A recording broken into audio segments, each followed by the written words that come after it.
South Mississippi, we know y'all are a festive crew. With Mardi Gras balls and parades in full swing, MDOT is sharing a few tips to help you stay safe this Mardi Gras season. First, if you plan to drink, plan a sober ride home.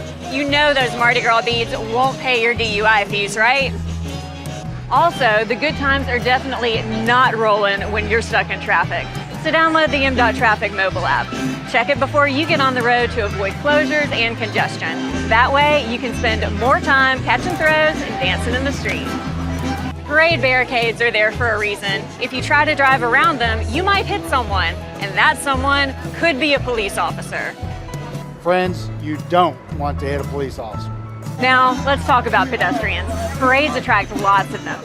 Some may not be sober. If you're driving, use extra caution. If you're walking or biking, watch out for vehicles.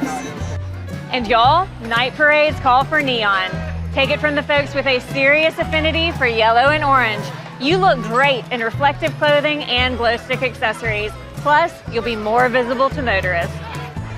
Speaking of accessories, a Mardi Gras mask may mask your identity. However, a seatbelt will save your life.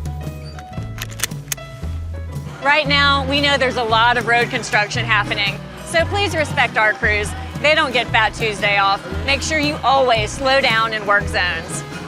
Lastly, because it's worth repeating, never drive impaired. We have it on pretty good authority that they don't serve king cake in jail or the afterlife. Let's prevent any Mardi Gras buzzkills by following these tips. Remember to stay safe and let the good times roll.